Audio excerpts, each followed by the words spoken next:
บ่าวบ้านนอกพามาเที่ยวก็คือพามาลอง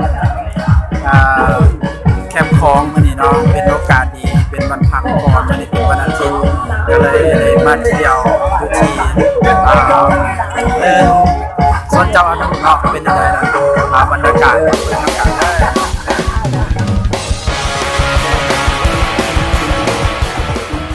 ด้จะเป็นเหมาะสมต่อการออกกำลังกายเนาะอยู่นี่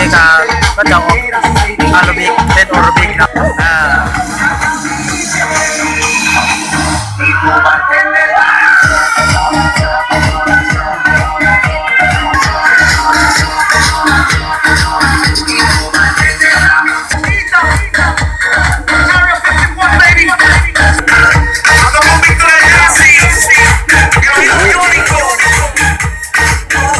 วิวทั้งนั้นมันจะให้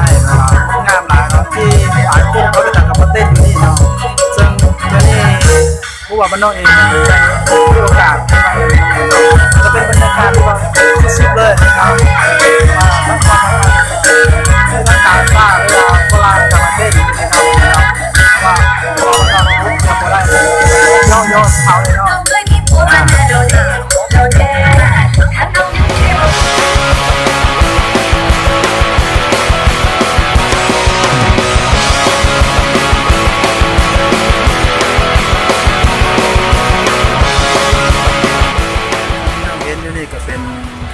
ตลาด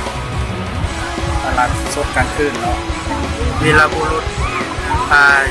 ยาม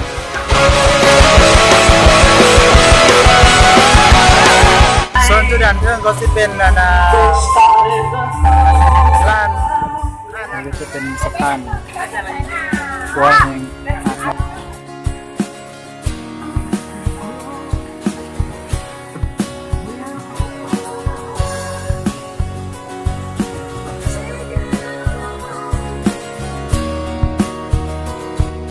บรรยากาศสดมากเลย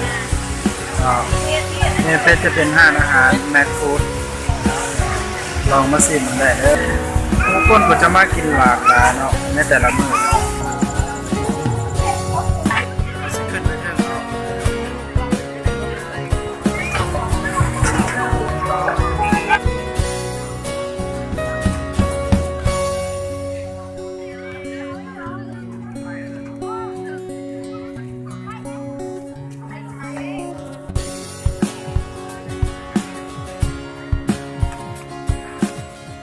น้องวันนี้เฮาก็สิย่างไปทางลุมว่าด่านลุมมันมีหยังแดเนาะเพราะว่า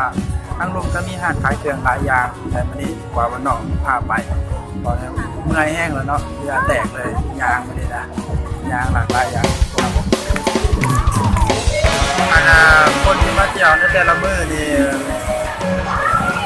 นับพันถึงมื้อเนาะคือว่าเบิ่งจากอันนี้รถจักรที่ว่าคนมาเที่ยวก็จะมาฝากในเส้นทางตอนนี้เป็นตันเลยตอนนี้หลังจากนั้นเอาเดี่ยวจริงๆแล้วเขาก็สิลงไปบนดูทั้งบูว่าทั้งลุมเขาขายอย่างเดียวเนาะก็มีร้านหลายอย่างที่เขาจะขายแต่จังไรเนาะอย่าลืมผู้ที่เบิ่งคลิปนี้แล้วก็อย่าลืมกดไลค์กดแชร์กด Subscribe นะครับที่ดูว่าบ้านนอกนั่นเด้อแต่ว่าตอนนี้เขาสิพาลงไปเที่ยวจุดก่อนนะว่ามีอย่างใดสิให้เบิ่งเนาะไปเลย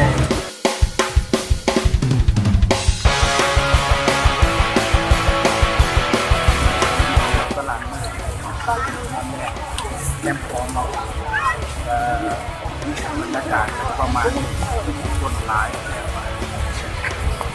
เพราะว่าผู้ใดอยู่ต่างแคว้นก็จะมากก็จะต้องได้มาเที่ยวหลายแคมป์ของตลาดแคมป์ของคนก็จะต้องได้มากหลังจากเข้ามาต่างแคว้นต่างแคว้นมา